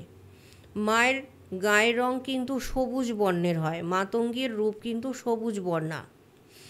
আর মাতঙ্গী যখন শুধু থাকছে তখন মা কিন্তু গলায় গুঞ্জমালা পরে সেখানে। তার সঙ্গে মায়ের চারিদিকে কিন্তু শুক পাখিরা থাকে। আর মার বাম হাতে থাকে দেখবে যেটাকে বলা হয় শঙ্খপাত্র। পাত্র মানে খুলি, পুরো একটা গোটা খুলি। মার ডান দিকে কিন্তু থাকে তখন কাটারি। আর মা যেখানে বসে থাকে সেটা কিন্তু বলতে পারো মা সব আসনে বসে থাকে। আর মার চারিদিকে শুক পাখিরা বসে থাকে। এই যে শুক পাখি মার সঙ্গে অনর্গল কথা বলে। যে সাধক থাকে, মাতঙ্গী যারা সাধনা করছে তারা বাক্য সিদ্ধি লাভ করে, তাদের মধ্যে প্রচুর জ্ঞান বৃদ্ধি পায়। কারণ মাতঙ্গিনী সেক্ষেত্রে কিন্তু তান্ত্রিক সরস্বতী রূপে সাধকের কাছে আসছে। তান্ত্রিক সরস্বতী কি, আমরা দেখো সরস্বতী পুজো করি, কেন পুজো করি? সেখানে বুদ্ধি চাই মার কাছে, বিদ্যা চাই, জ্ঞান চাই, এগুলোর জন্য। তো সাধক কিন্তু শুধু মাতঙ্গী পুজো করছে তার নিজের জ্ঞান বৃদ্ধির জন্য, তার বাক্য সিদ্ধি লাভের জন্য কিন্তু মায়ের পুজো করছে। এইবার মাতঙ্গীকে বাদ দিয়ে আমি যদি বলি এবার যে রাজ মাতঙ্গী, তখন কিন্তু আবার মায়ের রূপ পাল্টে যাচ্ছে। মায়ের রূপ কিন্তু তখনও কিন্তু শ্যামবর্ণা মায়ের রূপ গায়ের। সেখানে মায়ের যেহেতু রাজ মাতঙ্গী একটা মানে কি বলে রাজসিকতার ব্যাপার, সেখানে মায়ের গায়ে প্রচুর মুক্তমালার অলংকার থাকে। গলায় কিন্তু তখন মা কদম্বের মালা ধারণ করে। তখন কিন্তু মায়ের গলায় আর গুঞ্জমালা থাকে না, তখন কদম্বমালা মায়ের গলায় চলে আসে। মায়ের যে নাভিদেশ আছে, মায়ের নাভিদেশে সেখানে রোমাবলী কিন্তু সেখানে লক্ষ্য করা যায়। মানে তুমি যদি আপাতমস্তক রাজমাতঙ্গীকে দেখো, সেখানে পুরোটাই হবে একটা কামনা বাসনার একজন দেবী। দেবীকে দেখতে অপূর্ব সুন্দর, মানে রোমাঞ্চকর তার মায়ের রূপ সেখানে। তো যার জন্য মার যে এই যে রাজমাতঙ্গের রূপ যেহেতু নিজে রোমাঞ্চকর রূপ, এত রূপ লাবণ্যে ভরা, সেজন্য মায়ের যে ক্রিয়াটা হয় সেটা কিন্তু হচ্ছে পুরোটা বশীকরণ অর্থে। মানে সেখানে স্ত্রী পুরুষ দুজনকেই একই রকমভাবে কিন্তু মা বশীভূত করতে থাকে। রাজমাতঙ্গী পুজোতে যে সাধক থাকে, যে পুজোতে বসে, সেখানে সে কিন্তু স্ত্রী পুরুষ যে কোনো কাউকে কিন্তু তার বশীকরণের কিন্তু ক্ষমতা থাকবে। কারণ রাজমাতঙ্গী হচ্ছে নিজেই হচ্ছে পুরো একদম কামনা বাসনার দেবী, তার মধ্যে পুরো রাজসিকতা ভরপুর মায়ের মধ্যে।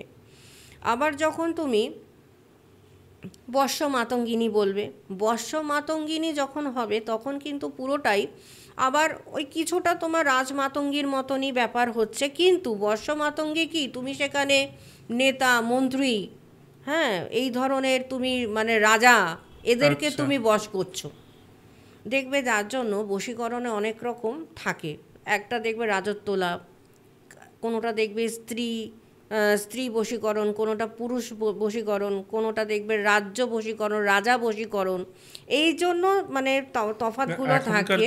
রাজ্য বশীকরণ সম্ভব না, দেখো এখন রাজ্য বশীকরণ করা সম্ভব না, কারণ যেই উপকরণ বর্ষ মাতঙ্গিতে লাগে আমি সেইগুলো এখন মানে জোগাড়ই করতে পারবো না, কারণ প্রশাসন বলে যে জিনিস আছে জোগাড় করতে দেবে না। কাজেই অনেক উপকরণের এখন ঘাটতি আছে, যেটা আমার দ্বারা এখন কোনো সাধকের দ্বারাই সম্ভব না। দেখো একটা সময় ছিল যখন দেশে প্রশাসন বলে ছিল না, এত নিয়ম শৃঙ্খলা কিছু ছিল না, আইন আদালত ছিল না, সেই টাইম পর্যন্ত সম্ভব ছিল। কিন্তু এখনকার যুগে তুমি যদি বলো যে রাজাকে বশীকরণ করা, রাজত্বকে বশীকরণ করা, বর্ষ মাতঙ্গী প্রয়োগ, সেটা কিন্তু নিখুঁতভাবে করা কিন্তু কোনো সাধকের ক্ষেত্রেই সম্ভব না। যদি কেউ বলে যে হ্যাঁ করে দেবো, সেটা একেবারে বাজে কথা, কারণ সেই সামগ্রী পাবে কোথায়? যেই সামগ্রীগুলো প্রয়োজন, উপকরণ প্রয়োজন, সেই উপকরণ ছাড়া তো আমি পুজোয় বসতে পারছি না। তো এই সমস্ত পুজো করতে গেলে আগের দিন তোমাকে সেই সমস্ত পুজো সামগ্রী জোগাড় করতে হবে, শ্মশান চত্বরে থাকতে হবে, শ্মশানে থাকতে হবে, তোমার গোটা রাত চলে যাবে জব করতে করতে সেখানে। তো সেই জন্য এখনকার সময় কিন্তু সম্ভব না বশীকরণ। হ্যাঁ, তুমি যদি এখন বলো বশীকরণ, স্ত্রী পুরুষ বশীকরণ সম্ভব, কিন্তু রাজা বা রাজত্ব বশীকরণ করা এখন সম্ভব না। আচ্ছা, আর ব্যাস মাতঙ্গী দেবী ওনার মানে কিভাবে প্রয়োগ হয়, কিসের জন্য? দেখো, বর্ষ মাতঙ্গী যেটা আছে, সরি আমার হ্যাঁ উচ্চারণটা, বর্ষ মাতঙ্গী যেটা আছে একদম রাজ মাতঙ্গীর মতনই তার পুজো, রাজ মাতঙ্গীর মতনই তোমার ধ্যান, রাজ মাতঙ্গীর মতনই পুজোর উপকরণ, সবটাই এক। শুধু বর্ষ মাতঙ্গীর ক্ষেত্রে কিছু বীজ মন্ত্র তারতম্য ঘটে, যেটা রাজ মাতঙ্গীতে সেই বীজ মন্ত্রগুলো কিছুটা আলাদা, কিন্তু দুটোই বশীকরণের কাজ। মায়ের ধ্যান একরকম, মায়ের বর্ণনা একরকম, মায়ের রূপ একরকম, মায়ের পুজো একরকম, মানে আলাদা কিছু রাজমাতঙ্গীর সঙ্গে বর্ষ মাতঙ্গীর আলাদা কিন্তু কোনো রকম ভেদাভেদ নেই, পুজোতে নেই। হ্যাঁ, উচ্ছিষ্ট মাতঙ্গীর সঙ্গে যেমন পুরোটাই আবার ভেদাভেদ আছে। উচ্ছিষ্ট মাতঙ্গীতে দেখো, উচ্ছিষ্ট মাতঙ্গী যখন বলছি, কথাটা প্রথমেই বলছি উচ্ছিষ্ট, তো তার মানে তুমি বুঝতে পারছো যখন উচ্ছিষ্ট বলছি, উচ্ছিষ্ট মানে কি? এঁঠো। আমরা উচ্ছিষ্ট মানে কি বুঝি? এক অর্থে এঁঠো। এবার উচ্ছিষ্ট মাতঙ্গীর পুজো করতে গেলে প্রথমে সাধককে কী করতে হবে? সাধককে আগে নিজের হাতে গুড়ের মিষ্টি তৈরি করতে হবে। আচ্ছা, গুড়ের মিষ্টি যে তৈরি করবে সেটা অবশ্যই বাসি কাপড়ে, সাধক বাসি কাপড়ে অপরিষ্কার অবস্থায় মায়ের জন্য নিজের হাতে গুড়ের মিষ্টি বানাবে। সেই মিষ্টি কিন্তু সাধক নিজে আগে ভক্ষণ করবে, মানে এঁঠো হচ্ছে। তারপর উচ্ছিষ্ট মাতঙ্গীকে যে নিবেদন করা হয় সেটা হচ্ছে কোথায়? শঙ্খপাত্রে। শঙ্খপাত্রে কিন্তু সেই উচ্ছিষ্ট যে তোমার মানে মায়ের যে ভোগ প্রসাদ তুমি যেটা মাকে নিবেদন করতে যাচ্ছ, সাধক বানিয়ে আগে উচ্ছিষ্ট করছে, উচ্ছিষ্ট করে মার জন্য নিবেদন করছে শঙ্খপাত্রে। যতক্ষণ উচ্ছিষ্ট না হবে মা কিন্তু সেই ভোগ কিন্তু গ্রহণ করবেন না। এটা হচ্ছে উচ্ছিষ্ট মাতঙ্গীর একটা মানে নিয়ম, যে এটাই মা পছন্দ করে। মানে সংসারে ফেলে দেওয়া জিনিস, উচ্ছিষ্ট জিনিস, বাতিল করা জিনিস, যেগুলো মানুষ গ্রহণ করতে একেবারে ইচ্ছুক নন, উচ্ছিষ্ট মাতঙ্গী কিন্তু সেই জিনিসগুলোকে গ্রহণ করেন। যেমন ধরো, উচ্ছিষ্ট মাতঙ্গী যে মূর্তি যদি আমি বলি, যে যখন শ্মশানে পুজো করতে বসেছি, ধরো আমার কোনো একটা উচ্ছিষ্ট মাতঙ্গী প্রয়োগ আছে, উচ্ছিষ্ট মাতঙ্গী প্রয়োগ তো এমনি সময় করব না, কারণ উচ্ছিষ্ট মাতঙ্গী প্রয়োগ হচ্ছে মারণ কার্যে হয়। আচ্ছা, মারণ কাজ যখন করব তখন আমি উচ্ছিষ্ট মাতঙ্গী প্রয়োগ করব। আর এই প্রয়োগ খুব কঠিন আর দুঃসাধ্যকর প্রয়োগ। সাধক যদি নিপুণ না হন তাহলে কিন্তু সাধকের কিন্তু সেই ক্ষেত্রে কিন্তু প্রাণহানি পর্যন্ত হতে পারে। এবার কেন হতে পারে সেটা বলি। মার যে রূপ আছে, মানে ধরো মায়ের যে মূর্তি আছে তুমি যে বানাচ্ছ, সেটা কি করতে হবে? সেটা কিন্তু তোমার মানে জঙ্গল থেকে সংগ্রহ করা কোনো কাষ্ঠ দিয়ে, বা চিতার যে কাষ্ঠ থাকছে আতপোড়া কাষ্ঠ, সেটা দিয়ে কিন্তু মায়ের মূর্তি বানাতে হয়। সেই মূর্তি বানানোর পরে মার গায়ে যে মৃতদেহ থাকছে, তার কিছুক্ষণ আগের বা আগের দিনের মৃতদেহের যে ছাই ভস্য, সেই ছাই ভস্য কিন্তু সেই মূর্তির কাঠামোতে একদম খুব সুন্দরভাবে তাকে কিন্তু প্রলেপ দিতে হবে। তারপরে তুমি যখন মূর্তিতে যখন বস্ত্র পরাচ্ছ, অবশ্যই সেটা ডোমগিন্নির ছেঁড়া বস্ত্র হতে হবে। ডোমগিন্নির বাতিল করা যে বস্ত্র ছেঁড়া, সেই বস্ত্র, অথবা যদি তুমি ডোমগিন্নির বস্ত্র না পাও, ধরো শ্মশানে কোনো স্ত্রী মারা মানে তার দাহ হয়েছে, তার যে ফেলে দেওয়া বস্ত্র, সেই বস্ত্র এনেও তুমি মাকে পরাতে পারো। অথবা তাও যদি না হয়, যেই মেয়ের ঋতুমতি হয়েছে তার যে পরা বস্ত্র, সেই বস্ত্র তুমি মাকে পরাতে পারো। এইগুলো হচ্ছে মার পরিধানের সামগ্রী। এইগুলোকে তোমাকে আগে উপকরণ হিসাবে জোগাড় করতে হবে।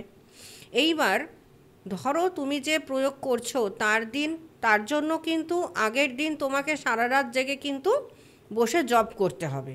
মানে তুমি যদি ভাবো গেলাম আর আসন পাতলাম জপে বসে গেলাম, একদম না। তার জন্য কি করতে হবে, তার জন্য আবার অনেক সিস্টেম আছে। যে দেখবে মৃতদেহ যে খাটে চড়ে আসে, খাটের যে পায়া থাকে, সেই খাটের একটি পায়া লাগবে। মৃত মানুষের বুড়ো আঙ্গুল লাগবে। সেই বুড়ো আঙ্গুলের সঙ্গে সেই যে খাটের পায়া থাকছে সেটাকে যোগ করে দণ্ড বানানো হয়। ঠিক আছে, সেই দণ্ড তোমাকে হাতে নিয়ে বসতে হবে জপে। আর সেই দণ্ড নিয়ে তুমি যখন সারা রাত জপ করবে, সেই জপ করে মাকে যখন তুমি ডাকছো, সেই জপ করে যখন সেই মন্ত্রটাকে তুমি অ্যাক্টিভ করছো, সিদ্ধ করছো, করার পরের দিন তুমি সেখানে গিয়ে ওইটাকে প্রয়োগ করতে পারছো। কিভাবে প্রয়োগ করবে? ও যে বললাম, আগের দিনের যে বাসি বস্ত্র অপরিষ্কারভাবে তুমি গুড়ের মিষ্টি বানালে, গুড়ের মিষ্টি বানিয়ে তুমি মায়ের জন্য নিয়ে গেলে, ঠিক আছে, ওখানে মাকে শঙ্খপাত্রে তুমি সাজিয়ে দিলে। শঙ্খপাত্রে সাজিয়ে দেওয়ার পর মার জন্য তুমি বেদি তৈরি করলে। বেদি তৈরি করতে হবে সেই চিতার যে অর্ধেক পোড়া কাঠ আছে তা দিয়ে বেদি তৈরি করতে হবে। সেই বেদির নিচটা আগে তোমার ওই রজস্বালা যে কাপড় থাকে, যদি কাপড় থাকে সেই কাপড় রেখে তারপর তুমি বেদি তৈরি করবে। তারপর বেদির ওপর মাকে তুমি ওখানে প্রতিষ্ঠা করছো। কারণ উচ্ছিষ্ট মাতঙ্গী আবার চিতার মধ্যে কিন্তু দেবী উপবিষ্টা থাকে। চিতার যে কাষ্ঠ, যেখানে ধরো ডোম আগুন লাগাচ্ছে, সেই চিতা কাষ্ঠ থেকে শুরু করে সেখানে যে মৃতদেহ থাকছে, পুরো মৃতদেহ পর্যন্ত কিন্তু মার অধিষ্ঠান থাকে চিতার মধ্যে। যার জন্য উচ্ছিষ্ট মাতঙ্গী প্রয়োগে তোমার চিতা কাষ্ঠ আর চিতার জিনিস অনুকরণ হিসাবে তোমার অবশ্যই জোগাড় করতে হবে। নাহলে কিন্তু তুমি উচ্ছিষ্ট মাতঙ্গীর প্রয়োগ কিন্তু সাধারণভাবে কিন্তু করতে পারবে না। এইবারে ধরো যে ব্যক্তি আগের দিন রাত্রিবেলায় বসে ওরকম দণ্ড বানিয়ে জপ করছে, নিশ্চয়ই সেই ব্যক্তিটি সাধারণ ব্যক্তি হবে না। কারণ মৃতদেহের বুড়ো আঙ্গুল নিয়ে আর যখন সেই মৃতদেহের খাটের একটি পায়া দিয়ে যখন দণ্ড বানিয়ে সে যখন ওখানে জপে বসছে সারা রাত জেগে, সে সাধারণ নিশ্চয়ই হবে না, সে সাধক ছাড়া। এইবার অবশ্যই কিন্তু তার কিন্তু ক্রমদীক্ষায় মাতঙ্গী থাকা উচিত। না হলে মায়ের যে কিছু কিছু পুজোর সিস্টেম আছে, অনেক কিছুই আমাকে এখানে উজ্জ্ব রাখতে হচ্ছে, এরকমভাবে বলা সম্ভব না বলে। তো সেখানে সাধক যদি ক্রমদীক্ষায় যদি মাতঙ্গী দীক্ষিত না থাকে, তাহলে কিন্তু উচ্ছিষ্ট মাতঙ্গী প্রয়োগ কিন্তু উল্টোটাও হয়। কেন হয়? আমি কোনো উচ্ছিষ্ট মাতঙ্গী প্রয়োগে বসলাম, প্রথমে তো মাকে ওরকমভাবে সাজানো হলো, তার বেদি স্থাপন হলো, মাকে স্থাপন করা হলো, মার জন্য ভোগের নিবেদন হলো, উচ্ছিষ্ট নিবেদন করা হলো। করার পর আমি যে ওখানে যে হোমকুণ্ডটা সাজাবো, সেটা কিন্তু ওই চিতা পোড়ার অর্ধেক যে বাঁশ থাকছে বা কাঠ থাকছে সেগুলো দিয়ে আমি কাষ্ঠ রোপণ করে আমি ওখানে শুরু করছি। আর এটা মাথায় রাখতে হবে, যখন আমি উচ্ছিষ্ট চণ্ডালিনী প্রয়োগে বসবো, অবশ্যই কিন্তু আমাকে বসতে হবে ঈশান কোণে মুখ করে। এটা মাস্ট, ঈশান কোণেই মুখ করতে হবে। আর ঈশান কোণে তোমাকে প্রথমে কি করতে হবে, ঈশান কোণটায় যেখানে তুমি বেদি স্থাপন করছো, মার বেদি স্থাপন করার পরে তুমি যখন নাকি আবার ওই আতপোড়া কাঠ দিয়ে যখন তুমি হোমকুণ্ড সাজাচ্ছ, ঠিক ওই হোমকুণ্ড বরাবর ঈশান কোণে তোমাকে ওই খাটের একটা পায়া, যেটা মৃতদেহের যে তুমি ওই দণ্ড বানিয়েছিলে, সেই দণ্ড কিন্তু আগে ঈশান কোণে কিন্তু স্থাপন করে দিচ্ছ। তার সঙ্গে কিন্তু মৃতদেহের বুড়ো আঙ্গুল থাকছে দণ্ড বানানো, যেটা তুমি মন্ত্র জপ করেছো সারা রাত, তুমি অ্যাক্টিভ করেছো মন্ত্র দিয়ে, ওই দণ্ডটাকে তুমি ঈশান কোণে স্থাপন করছো। স্থাপন করার পর তোমাকে উচ্ছিষ্ট চণ্ডালিনী ওখানে প্রয়োগ করতে হবে। আচ্ছা। এবার উচ্ছিষ্ট চণ্ডালিনী তুমি যখন প্রয়োগ করবে সেখানে কিন্তু কটু তেলের ব্যবহার আসবে, তখন কিন্তু তুমি নর্মাল তেল দিয়ে প্রয়োগ করতে পারবে না। তো এইগুলো হচ্ছে মানে যেটা ছাড়া তুমি উচ্ছিষ্ট চণ্ডালিনী প্রয়োগ করতে পারো না। এবার উচ্ছিষ্ট চণ্ডালিনী তুমি যখন প্রয়োগ করছো এতগুলো জিনিস দিয়ে, সেখানে তুমি যখন নাকি ধরো হোম করছো, কিছু তো ধরো গুহ্য বিদ্যা আছে, গুহ্য মন্ত্র আছে, গুহ্য জিনিস আছে যেগুলো দিয়ে আমি হোম করছি। এবার ধরো আমি মারণ কাজ করতে বসেছি, সেখানে ধরো কোনো ব্যক্তিকে মারণ কাজ করতে হবে। আবার যদি মনে করি যে না আমি উচ্চাটনে বসবো, তাহলেও কিন্তু তুমি উচ্ছিষ্ট মাতঙ্গী দিয়ে উচ্চাটন করতে পারো। তখন তোমাকে বিপরীতমুখী হয়ে যেতে হবে, মানে বিপরীতমুখী তখন কাজ চলবে। এইবারে ধরো যখন আমার কাজটা সম্পন্ন হয়ে গেল, ধরো আমি কাউকে উচ্চাটন করব বা ধরো কারোর জন্য আমি মারণ ক্রিয়া করতে বসেছি, সেই যে মানে হোম করার পর যে ছাইটা অবশিষ্ট থাকছে, সেই ছাইটা আর ওই যে দণ্ডটা পোতা হয়েছিল সেই দণ্ডটাকে তুলে যদি সেখানকার শ্মশানের ছাই সহযোগে আমার যে হোম করছি সেই হোমের যে যা ছাই থাকছে দুটোকে একসঙ্গে করে যদি সেই ব্যক্তির বাড়িতে ফেলে দেওয়া হয় বা কোনো রকমভাবে খাইয়ে দেওয়া যায়, তাহলে কিন্তু সেই ব্যক্তির কিন্তু মারণ বা উচ্চাটন হতেই হবে। তো এতগুলো তোমাকে আগে নিয়ম রক্ষা করতে হবে উচ্ছিষ্ট চণ্ডালিনী প্রয়োগে। মানে যতটা সহজ মানে বলা, উচ্ছিষ্ট চণ্ডালিনী প্রয়োগটা কিন্তু অতটাও কিন্তু সহজ না। কারণ এই প্রয়োগ করতে বসে আমি আমার একটা অভিজ্ঞতা এখানে শেয়ার করি।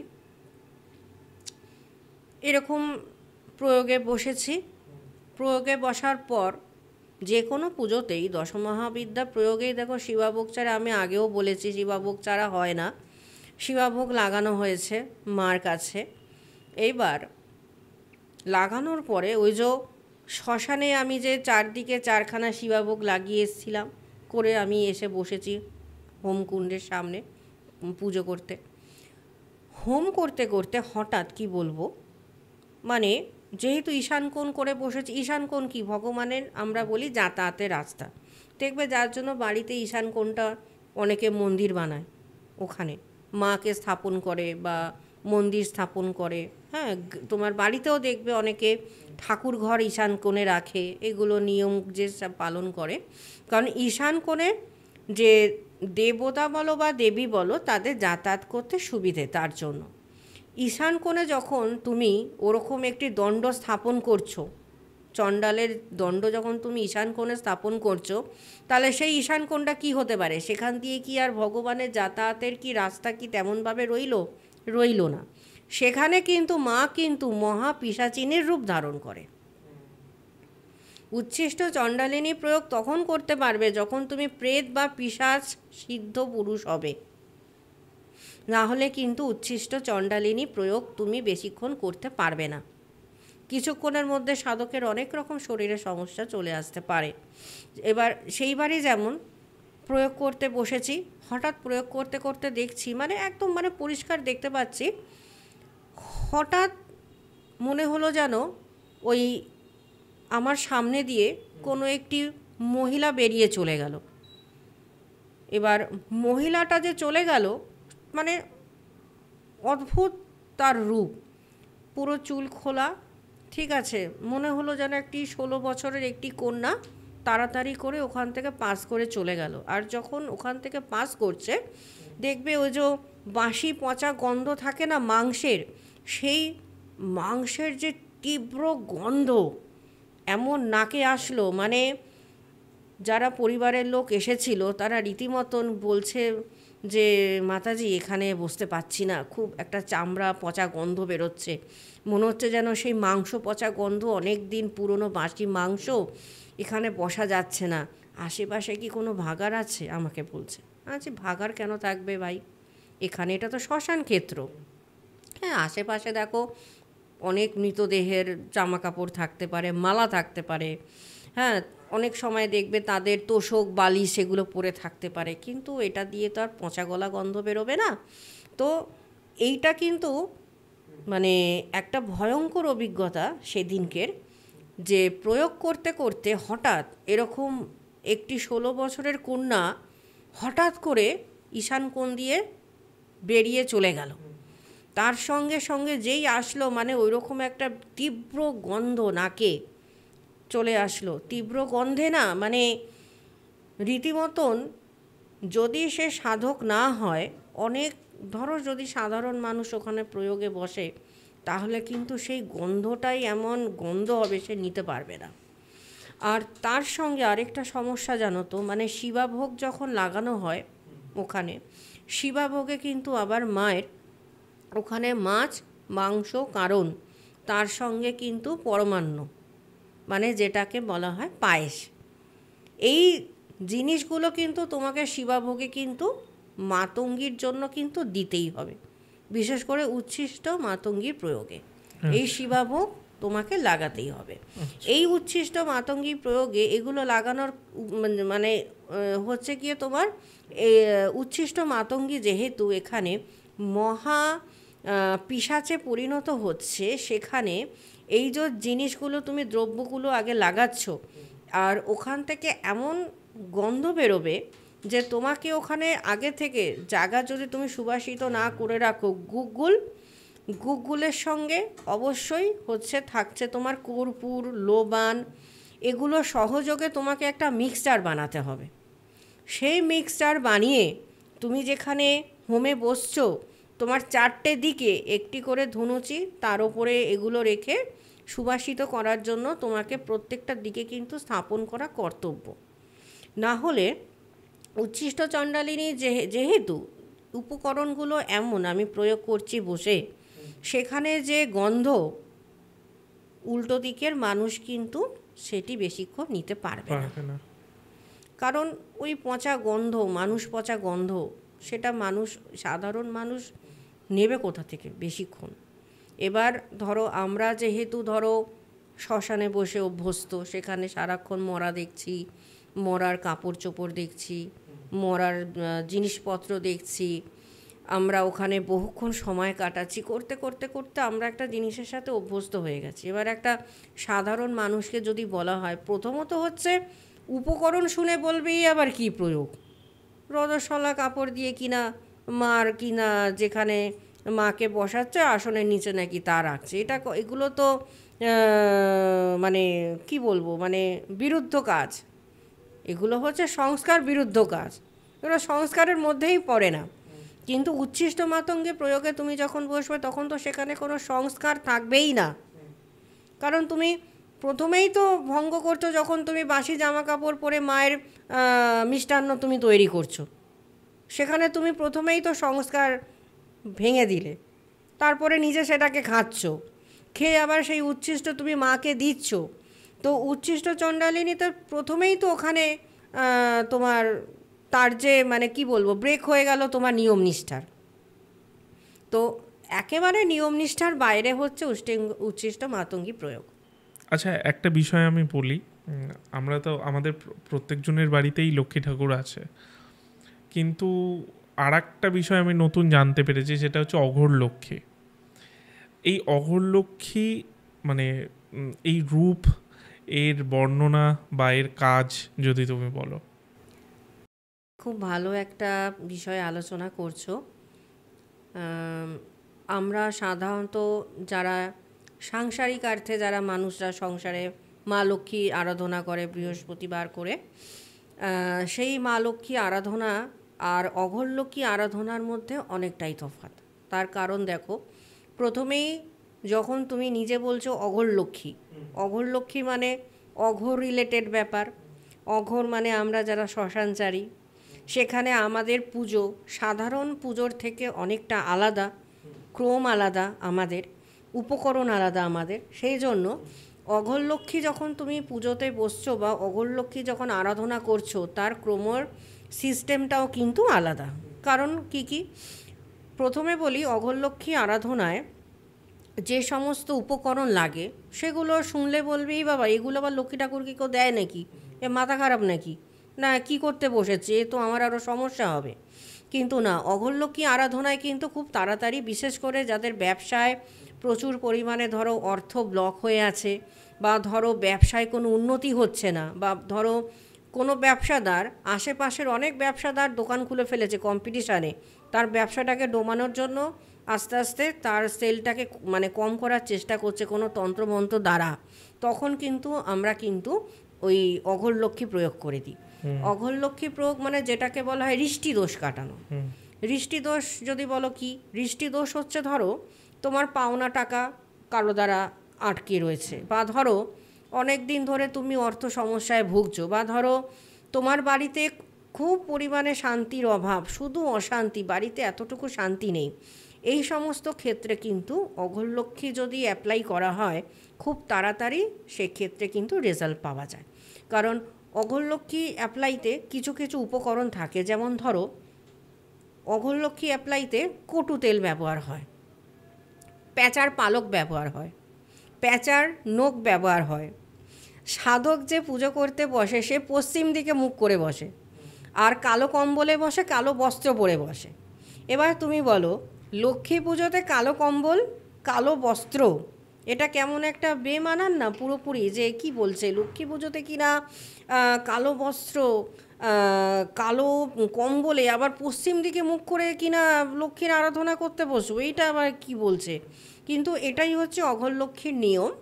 অঘোরলক্ষ্মী অনেকটা বলতে পারো, যেটা অষ্টলক্ষ্মী আছে না, অষ্টলক্ষ্মীর পুজোতে যা যা জিনিস লাগে অঘোরলক্ষ্মীতেও কিন্তু একই জিনিস লাগে। ধরো সেখানে পদ্মবীজের মালা বা স্ফটিকের মালা, বা আরেকটা যেটা আমরা যেটা ব্যবহার করি শঙ্খর মালা, মানে মহাশঙ্খ। মানে দেখবে মৃতদেহের জয়েন্ট থাকে প্রত্যেকটা, মানে মাথা থেকে শুরু করে পা পর্যন্ত যে প্রত্যেকটা সন্ধিগুলো আছে আমাদের শরীরের, প্রত্যেকটা সন্ধির যে হাড়গুলো জয়েন্ট, ওই জয়েন্ট হাড় দিয়ে একটা মালা তৈরি হয়, যেটাকে বলা হয় মহাশঙ্খের মালা। এই অঘোরলক্ষ্মী আরাধনা করে বিশেষ করে অঘরীরা, যেমন আমরা অঘোরলক্ষ্মীর আরাধনা করি শ্মশানে কিন্তু, আর আমাদের দেখো আমরা কালো বস্ত্রধারী, কালো কম্বলে বসি, তো এইগুলো কিন্তু পুরোটাই এর জন্য বলা হয় অঘোরলক্ষ্মী। সেই সময় কিন্তু তোমার আমার যে ব্যবহারের উপকরণ, যেমন ধরো ঘি দিয়ে আমি তখন হোমযজ্ঞ করব না, আমি করব কটু তেল। কটু তেল মানে সরিষার তেল, তার সঙ্গে কারণ মিশ্রিত করে, কারণ মিশ্রিত, কারণ মানে যেটাকে বলা হয় হুইস্কি বা রেড ওয়াইন, তুমি যেটাই বলো, কারণ মিশ্রিত সর্ষের তেলে আমি কিন্তু আহুতি দিচ্ছি। তার সঙ্গে লাগবে প্যাঁচার পালক, প্যাঁচার নখ, এই সমস্ত। আমি বসছি কিন্তু কালো রঙের কম্বলে, সেখানে কড়ি ব্যবহার হবে কালো রঙের কড়ি। এমনি দেখবে সাধারণত মা লক্ষ্মী পুজোতে হলুদ কড়ি ব্যবহার হয় বা সাদা কড়ি ব্যবহার হয়, কিন্তু অঘোরলক্ষ্মীতে কিন্তু তোমার কিন্তু আবার ওই ব্যবহার হবে কালো কড়ি। সেখানে আবার অনেক সময় দেখবে লাল রঙের যে চালগুলো হয়, লাল রঙের চাল ইউজ করা হয় ইনস্ট্যান্ট প্রয়োগের সময়। মানে এই জিনিসগুলো কিন্তু অঘোরলক্ষ্মীর উপকরণের কিছু কিছু অঙ্গ। এবার অঘোরলক্ষ্মী একমাত্র রূপ যেটা বলা হয় লক্ষ্মীর আবার ভয়ঙ্কর রূপ। প্রত্যেকটা দশমহাবিদ্যারই দেখবে একটা করে তার তান্ত্রিক বা ভয়ঙ্কর রূপ থাকে। যেমন মাতঙ্গী নিয়ে এতক্ষণ আলোচনা করলাম, মাতঙ্গীর একটা ভয়ঙ্কর রূপ উচ্ছিষ্ট চণ্ডালিনী, সে তখন মহাপিশাচিনী রূপ ধারণ করছে। তেমন লক্ষ্মীর যদি তুমি বলো মা কমলা, মা কমলা তো দশমহাবিদ্যার একদম মানে শেষ 10তম বিদ্যা। তো সেই বিদ্যায় যেখানে মা কমলা, সেখানে কমলা কমলাত্মিকা বলো কি কমলা আবার তুমি লক্ষ্মী বলো, লক্ষ্মী স্বরূপা বলো, তো লক্ষ্মী যদি হয় সেখানে অঘোরলক্ষ্মী যখন হচ্ছে সেখানে কিন্তু মার কিন্তু ওই উগ্র রূপ, মা লক্ষ্মীর উগ্র তান্ত্রিক ভয়ঙ্কর রূপ হচ্ছে অঘোরলক্ষ্মী। তুমি উপকরণগুলো শুনে মোটামুটি বুঝতে পারছো যে এই উপকরণগুলো তো কখনো লক্ষ্মী পুজোয় ব্যবহার হতে পারেই না, বিশেষ করে গৃহে তো এগুলো ব্যবহার হতে পারেই না। তো অঘোরলক্ষ্মী প্রয়োগ করতে গেলে মাস্ট হচ্ছে তোমার অঘোর হতে হবে, কারণ অঘোর ছাড়া অঘোরলক্ষ্মী আরাধনা করার যে গুহ্য মন্ত্র, গুহ্য উপকরণ বা গুহ্য তার ক্রম, সেটা কিন্তু সাধারণ যদি বলো বামাচারীদের ক্ষেত্রে সেখানে জানাটা কিন্তু অনেক সময় একটু সমস্যাকর হয়, কারণ দেখো গুরুর একটা ব্যাপার আছে। দেখো গুরু ছাড়া তো তন্ত্র চলে না, সে তুমি বামাচার বলো, দক্ষিণাচার বলো, অঘোরাচার বলো, বৈষ্ণবাচার বলো, তুমি যেই আচারই বলো, সেখানে কিন্তু গুরু ছাড়া হবে না। অঘোরাচারে এমন একটা মিক্সচার যেখানে তোমার অঘোরাচারও থাকছে, বামাচারও থাকছে, আবার কিন্তু বৈষ্ণবাচারও থাকছে।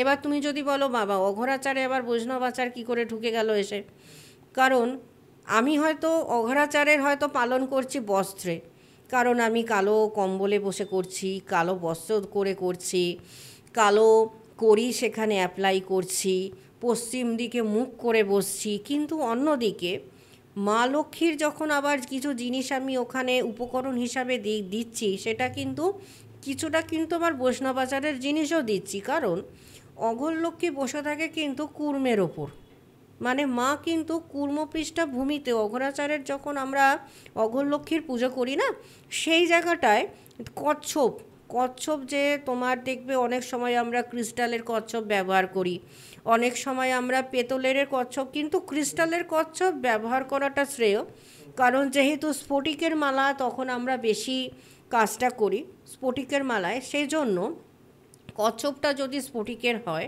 খুব ভালো হয়। ওই তার যে আধার সেটাও কিন্তু স্ফটিকের হতে হবে।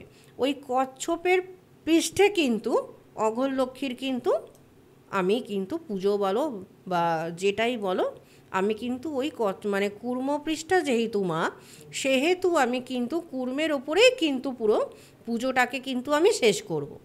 আর অঘোর লক্ষ্মীতে দেখবে মূর্তি তুমি যদি বা কোনো অঘোর লক্ষ্মীর ছবি যদি তুমি দেখো, সেখানে দেখবে হাতি থাকে। ওই হাতি কিন্তু মানে হস্তি, সেখানে কিন্তু সেই হস্তির রূপ হচ্ছে বিশাল পর্বতের সমান সেই হস্তি থাকে। অষ্টলক্ষ্মীতেও যে হস্তি থাকে বা গজলক্ষ্মী বলো বা যক্ষলক্ষ্মী বলো, সেখানে কিন্তু মানে হস্তি থাকতেই হবে, চারখানা হস্তি থাকে। যেটা কমলা বা কমলাত্মিকা রূপ যদি আমি বর্ণনা করি, সেখানেও হস্তি থাকবে, কারণ মাকে যে সেখানে অভিষেক করাতে হয় সেটা তো তোমাকে মানে বর্ণনা যখন করছি বা আমি যখন ধরো কুম্ভপৃষ্ঠে যখন মায়ের যখন আমি পুজো করছি, মাকে যখন অভিষেক করছি, আমি কিন্তু মনে মনে চিন্তন করছি যে মাকে ঘিরে চারজন হস্তি রয়েছে, সেই হস্তি দ্বারা মায়ের আমি স্নান করাচ্ছি, সেই হস্তি দ্বারা সোনার কলসি থেকে আমি অমৃতধারা মাকে দিয়ে স্নান করছি।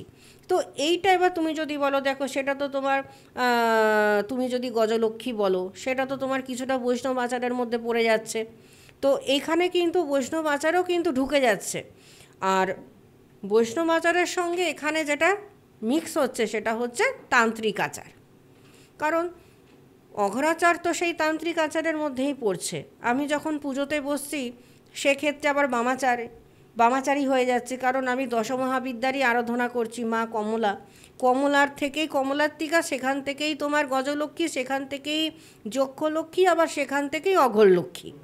তো ঘুরে ফিরে যদি এজন্য মায়ের যে 10 নম্বর রূপ দশমহাবিদ্যার, সেখানে কিন্তু অঘোরাচার, বামাচার, বৈষ্ণবাচার তিনটে আচারই তুমি ওখানে মিক্স আপ পাবে। তো সাধককে তাহলে ভাবো প্রথম থেকে সে যদি দীক্ষিত ব্যক্তি না হয়ে পরপর স্টেপ কিন্তু তাকে ফলো করতে হয়েছে। যখন দীক্ষা হলো, যদি সে দক্ষিণাচারী হয় তো দক্ষিণাচারী, যদি সে বামাচারী হয় বামাচারী, তারপরে সে যদিও বা দক্ষিণাচারী কখনো অঘোরাচারে আসে না, বামাচার থেকে অঘোরাচারে যায়, তো অতি অবশ্যই সে বামাচারী হচ্ছে, বামাচার থেকে সে কিন্তু আস্তে আস্তে অঘোরাচারেও গেছে, যার জন্য সে বামাচারকেও মিক্স আপ করতে পারছে। সেই পুজোতে বামাচারের ক্রম আসছে, অঘোরাচারের ক্রম ঢুকছে, তার সঙ্গে বৈষ্ণবাচারেরও ক্রম ঢুকছে। তো অঘোর লক্ষ্মী এমন একটা ক্রিয়া যে মা লক্ষ্মীর সব থেকে যদি বলো যে ভয়ঙ্কর রূপ বা ভয়ঙ্কর ক্রিয়া বা ভয়ঙ্কর কিছু উপকরণ, যেগুলো গুহ্য বিদ্যা এতটাই মানে ওখানে কিছু কিছু জিনিস প্রয়োগ করি ইনস্ট্যান্ট, যেগুলো আমি এখানে তো মানে বলতে পারছি না বসে। তো এই রূপের কিছু কিছু জিনিস থাকে যেগুলো কিন্তু অঘোরাচারেরও কিছু দ্রব্য ওখানে ঢুকে যাচ্ছে। তো এইটা ক্রিয়া করার একটাই উদ্দেশ্য, যেটাকে বলা হয় যে নেগেটিভ যে আমার ওপর ভাইব্রেশন তৈরি কেউ করেছে ব্যবসা নিয়ে, বা ধরো অর্থ নিয়ে, বা ধরো আমার সংসারের শান্তি একেবারে চলে গেছে, তার সঙ্গে অর্থ নাশ হচ্ছে, তার সঙ্গে আমার ব্যবসা দিন দিন পড়ে যাচ্ছে, তখন কিন্তু এই অঘোরলক্ষ্মী ক্রিয়া কিন্তু করা হয়। মানে একেবারে যতক্ষণ সেই যেই ব্যক্তির করছি ধরো ক্রিয়া, যতক্ষণ সে সেই পর্যায়ে গিয়ে না পৌঁছাচ্ছে ততক্ষণ কিন্তু অঘোরলক্ষ্মী কিন্তু অ্যাপ্লাই করা হয় না। অঘোরলক্ষ্মী একদম সব শেষ, যখন আর ধরো আমি নর্মাল যদি সেখানে অষ্টলক্ষ্মী হোম করছি, অষ্টলক্ষ্মী হোম কিন্তু অঘোরলক্ষ্মীরই অংশ। অঘোরলক্ষ্মী তুমি যদি করতে যাও সেখানে তোমাকে অষ্টলক্ষ্মী পুজো করতেই হবে, কিন্তু উপাচার বা উপকরণের যে পার্থক্য বা আমার সিস্টেমের বা ধরো আমার যে বীজের পার্থক্য, সেইটা তো তুমি শুধু অষ্টলক্ষ্মী যদি তুমি করো তখন সেই বীজ ঢুকবে না। অঘোরলক্ষ্মীতে কিছু বীজের তারতম্য হয় অষ্টলক্ষ্মীর সঙ্গে। এছাড়া কিন্তু অঘোরলক্ষ্মী তোমার অষ্টলক্ষ্মী যে পুজো থাকছে সেই ক্রমগুলোকে কিন্তু তোমাকে কিন্তু পালন করতেই হবে। আচ্ছা,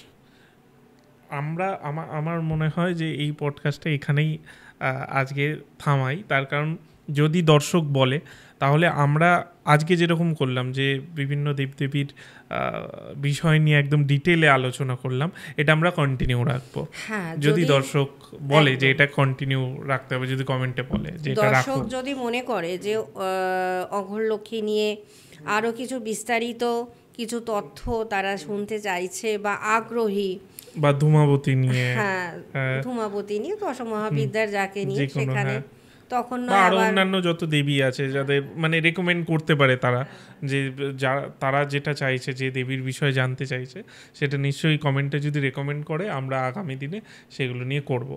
আজকের এই সিরিজটা আমরা শুরু করলাম তোমার সাথে, আশা করছি এটা একটু অন্যরকম হলো। প্রত্যেকবার তো একরকম আমরা চেষ্টা করি নতুনত্ব কিছু আনার, তো এবারও একটা দুঃখের বিষয়, আমি এটা অন ক্যামেরাতেই বলবো, প্রোগ্রাম হতে হতে আমি আমার সব থেকে বেস্ট দেওয়ার চেষ্টা করি, মানে দর্শককে আমি দিতে চেষ্টা করি। মানে অনেক গুহ্য, দেখো তন্ত্র জিনিসটাই তো গুহ্যবিদ্যা, গুহ্যক্রিয়া, তার মধ্যে যতটা সম্ভব আমি তুলে ধরার আমি দর্শককে চেষ্টা করি নতুন নতুন কিছু তথ্য দেওয়ার।